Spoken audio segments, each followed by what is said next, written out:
All right, I'm here at Frickers with our head women's volleyball coach, Kim Berrington. Coach, thank you for coming out. Just start off quickly just by talking about the team, how they've looked so far in practice. I know you guys have been here for the second week of camp, I think.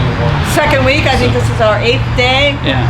I don't know if we're 15 or 16 practices in, but we're looking a little leg weary, a little mind weary, but we've had a couple scrimmages. We're getting better each time we play, but we're pretty young, so we've got a lot of work. Yeah. Oh, you mentioned pretty young. I know. I think I heard mention over the speaker there when you were talking with Joe. This is the youngest team you've ever coached in your coaching career, so I'm sure that's a different challenge for you. But can you talk about maybe newcomers or even some names that we'll see coming back this year from the team last year? Who we need to look out for? Who's been looking really good? Who's going to contribute? Those names that kind of pop out to you just in the short time you've had practice back since you've seen them. You know, our leader right now is Kerrigan Gray. She's our setter, like being our quarterback. She runs our offense. Really, and she just works so hard that if everybody followed her lead by that, we're gonna be pretty scrappy and pretty tough. Janelle Ruhlman is a sophomore, right side attacker for us. She's the only player on the team really that has started. So I expect her to see a lot of balls. So she should get a lot of swings, and she just has a knack for finding a way to get a kill. And she also should be a leading blocker for us on the right side. Other than that, we probably will rely on some new people. I don't want to mention too many names because we got to get them certified yet. There's some things up in the air with that. But Ariana Lee Chambers is a senior that saw some starting time at the end of last year. She's a middle blocker. I expect her to do some nice things in the middle and play a little bit more. And I think she's pretty fired up to take on that new role. Anna Tartarian from Monroe has been a back row role player for us. She's swinging real well. She may get some front row time for us. But more than that, she's going to be a leader for us. Our other senior is Maddie, also from Monroe area, Temperance Bedford. She's a backup setter. We may run a 6-2 a little bit, so she might get in on the court. So there's still a lot of positions that are really being contended for. I know as a coach this doesn't matter to you or care, but the preseason polls for the WAC came out. You guys were picked, I believe, 8th. Is that kind of what you expected? I mean, obviously you want to finish higher than that at the season, but was that like when that came out? Was that kind of where you expected us to fall, like the team to fall, or were you kind of disappointed? Or I'm not disappointed at all. If you look at our roster, everybody says, "Well, who are these people?" Like I said, we only have 2 kids that ever started, so none of the coaches really know who we have, and that's fine. And I'd much rather be the underdog anyways and surprise some people, but we really are young, and we've got to establish ourselves for anybody to have any opinion of us, so that's fine. Hoping to fly under the radar, right? No one's talking about you. Not necessarily a bad thing. Yep.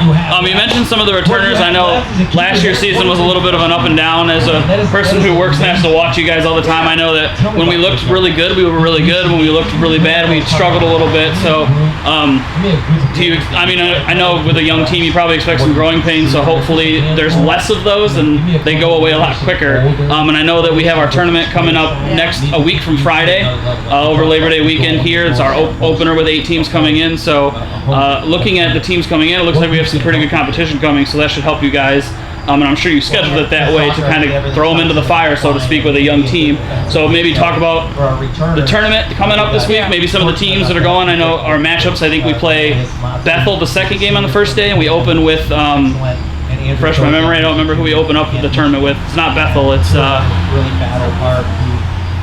I don't even know. I'm not even close to that. That's 2 weeks away. I don't remember. I know we open up with some. We scrimmage Schoolcraft tomorrow night. Okay. That's about all I know, and we're prepared for that. Yeah. But you talk about last year we were up and down, and really that's a result of the 2 years prior to that we graduated 8 and 7, so that's 15. Yeah. So really we graduated a whole team within 2 years. So this year with us being young again, there's an old saying about freshmen and sophomores could compete and play, but really juniors and seniors know how to win. So we're still in that that stage where we've got freshmen, sophomores on the court. They're figuring it out, and some nights they're a little bit better than others. And I still think we're going to have our ups and downs, but it's more about trying to get this group to move as far forward or as high as we can, every week, and trying to improve and, like you said, sneak up on some people, fly under the radar, try steal some of those wins.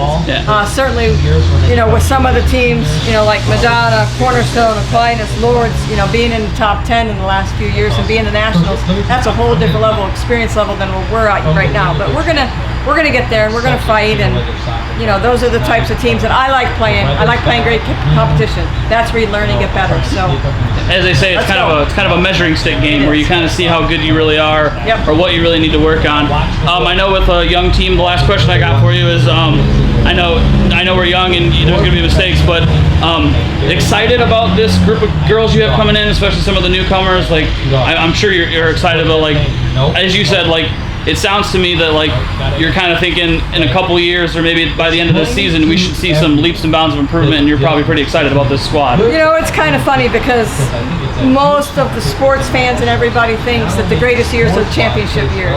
You know, but maybe my greatest year of coaching was the year that I was 7 and 23 or something, and we just kept getting better and better.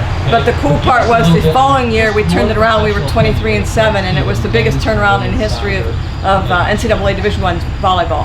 And that's what I mean. That year that we were 7 and 23, we didn't win a lot of matches, but every week we got better, and every week, you know, my players just kept growing, and I knew, you know, that eventually we were going to get there. And you know, certainly I expect us to have more wins than 7, but I also just want to see growth and compete, and you know, just really play our best. And hopefully at the end of the year, our best is lots higher than what we started in August. And we'll go from there. But we'll be fun to watch. I think I have some nice athletes. I think we play a fun style ball. We always play great defense. You know, we'll have long rallies. So just hope that you know, we win more of those long rallies than our opponents. That's all. So I guess I got one more question with what you said. I know you mentioned the great defense. I know we lost our libero from last year, one of our better defenders. Is there anybody new that's sticking out that's going to play that spot that you're pretty excited about, that you think will be a good contributor on the defensive side of the ball? Well, we have a battle right now with a couple people, you know, competing for that spot. So whoever doesn't end up in the libero position certainly will be a defensive specialist in another position. So we'll have, I think, a couple good defenders on the court. I'm not sure we have one season to wear the jersey all the time. We might be doing some sharing, but it's really too early to say. All right. Well, I appreciate you coming out and stopping by with us, Coach. We're excited to see you this season in a week. It's going to come faster than we're all ready for, I'm sure. But ready or not, here it comes. So thank you for stopping by with us. Thanks, Corey.